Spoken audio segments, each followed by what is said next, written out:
लेकिन साधना मेरी बात तो सुनो। अमित बार बार साधना को पुकार रहा था, लेकिन साधना उसे अनसुना करके वहां से चली जाती है। अमित हताश और निराश होकर वहीं बैठ जाता है। सड़क के किनारे पटरी पर न जाने कितनी देर वह बैठा रहता है, सोचता रहता है। फिर किसी तरह हिम्मत जुटाकर साधना को मनाने चल देता है। इधर साधना आंखों में आंसू लिए तेज तेज कदमों से अपने घर की ओर चल दी थी। घर पहुंचकर साधना सीधे अपने कमरे में जाकर पलंग पर लेट जाती है। तभी उसकी मम्मी शोभा जी उसके पास आती हैं। बेटी, क्या बात है? बहुत परेशान लग रही हो। अमित से लड़ाई हो गई क्या? मम्मी, उसका नाम मत लो। मैं अब उससे कभी नहीं मिलूंगी। बहुत बुरा है वो। आप जाओ।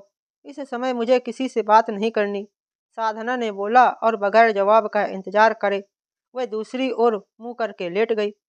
शोभा जी बाहर ड्राइंग रूम में आकर बैठ गई। साधना की परेशानी ने उन्हें भी परेशान कर दिया था। आखिर ऐसी क्या बात थी जो साधना इतनी परेशान है?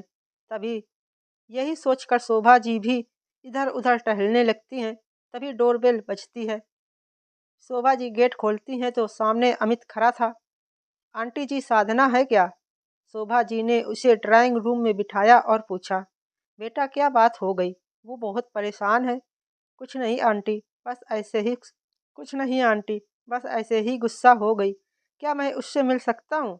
शोभा जी के हाँ कहने पर अमित साधना के कमरे में पहुंच जाता है। अचानक अमित को देखकर साधना उठकर बैठ जाती है और जोर से चिल्लाने लगती है, चले जाओ यहाँ से। आज के बाद मुझसे मिलने की कोशिश मत करना। अमित बार बार साधना को मनाता रहा, लेकिन वह उसकी शक्ल भी नहीं देखना चाहती थी। अमित ने जाते हुए बस इतना ही कहा, साधना, आज तुम बहुत गुस्से में हो, लेकिन मेरी बात पर गौर करना। मैंने कुछ गलत नहीं कहा। और हाँ, मैं आज के बाद तुमसे कभी नहीं मिलूंगा।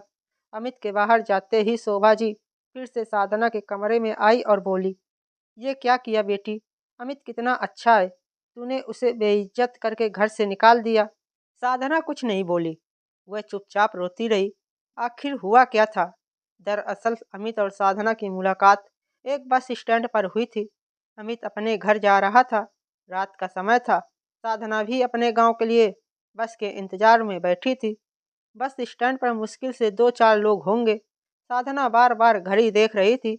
अमित उसके पास वाली बेंच पर बैठा था। साधना अपनी जगह से उठी और अमित के पास जाकर बोली, आपको पता है बुलंदशहर जाने वाली बस कितनी देर में आएगी? आपको बुलंदशहर जाना है? अमित ने पूछा तो साधना बोली, हाँ, वहाँ से आगे गांव में जाना है। अमित ने कहा, मेरी बात मानिए तो वापस चली जाइए।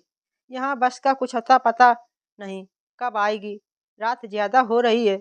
अगर बस आ भी गई तो रात को 2 बजे आपको बुलंदशहर उतारेगी। रात में गांव कैसे जाएंगी? सुबह की बस पकड़ लेना। साधना डर गई। मेरा कोई और ठिकाना नहीं है, क्या मैं यहाँ रुक सकती हूँ?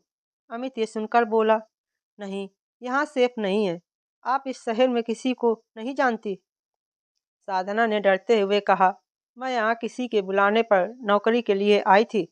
उसने मुझसे सारे पैसे ले लिए और नौकरी भी नहीं लगवाई। अब वापस जा रही हूँ।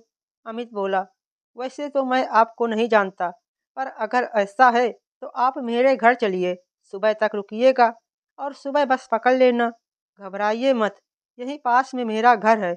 घर में मेरी मम्मी है, आप सुरक्षित रहेंगी। साधना के पास कोई साधन नहीं था। वह अमित के घर चली गई। अगले दिन जब वह जाने लगी तो अमित ने उससे उसकी पढ़ाई के बारे में पूछा और उसे अपने ऑफिस में नौकरी की बात करने के लिए कहा। एक दिन और साधना ने रुकने का फैसला किया। शाम को अमित आया तो उसने बताया कि उसकी कंपनी में नौकरी मिल जाएगी। साधना बहुत खुश हुई। अगले दिन से वह ऑफिस जाने लगी। बाद में उसने किराए पर एक फ्लैट ले लिया और गांव से अपनी माँ को भी बुला लिया। धीरे धीरे अमित और साधना एक दूसरे को पसंद करने लगे। साधना का प्रमोशन हो गया। उसकी सैलरी भी अब बढ़ गई थी। साधना एक अच्छे अपार्टमेंट में शिफ्ट हो गई। मॉडर्न सोसाइटी में उठना बैठना, पार्टी करना उसका रोज का काम हो गया। इधर अमित ने वह कंपनी छोड़ दी। वह दूसरे शहर में नौकरी करने लगा। धीरे धीरे अमित और साधना में दूरी बढ़ने लगी। अमित के दोस्त उसे बताते कि साधना किसी और लड़के के साथ घूमती है। लेकिन अमित इसकी परवाह नहीं करता।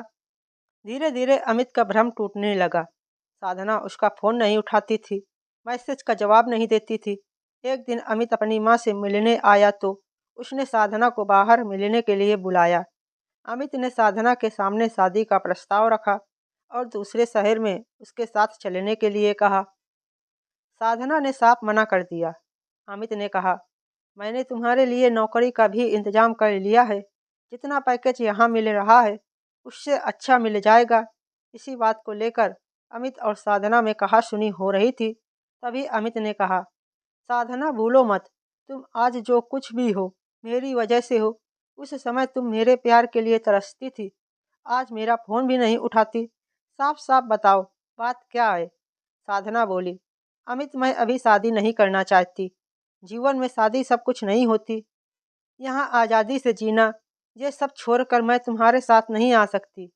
यह सुनकर अमित को गुस्सा आ गया और उसने कहा, बात यह है कि तुम किसी और से प्यार करने लगी हो। मैं अब तुम्हें पसंद नहीं हूँ। मेरे दोस्तों ने सब बता दिया है। साधना को बहुत गुस्सा आया और वो अमित को उल्टा सीधा सुनाकर अपने घर आ गई। अमित साधना से बेइज्जत होकर अगले ही दिन अपनी माँ को लेकर वापस लौट गया। उसने साधना का नंबर भी ब्लॉक कर दिया। साधना अब जिस लड़के को पसंद करने लगी थी, उसकी नज़र साधना के पैसों पर थी। वह किसी न किसी बहाने से साधना से पैसे मांगता रहता था। एक दिन साधना ने मना किया तो उसने साधना को कहीं मिलने बुलाया और उसे बहुत मारा। उसके साथ जबरदस्ती करने की कोशिश की। साधना किसी तरह जान बचाकर अपने घर पहुंची। उस दिन उसे समझ आया कि उसने अमित के प्यार को खोकर कितनी बड़ी गलती कर दी। वह तैयार होकर अमित से मिलने के लिए चल दी। जब वह अमित के घर पहुंची तो पता चला साधना के घर से आते समय अमित कार ड्राइव कर रहा था। वह गुस्से और नफरत में ख्यालों में खोया था। उसकी कार का एक्सीडेंट हो गया और वह और उसकी माँ दोनों खत्म हो गए। साधना के पैरों तले जमीन खिसक गई। जिस अमित ने उसे सहारा दिया वह उसी की मौत का कारण बन गई। साधना रोते हुए घर वापस आ गई।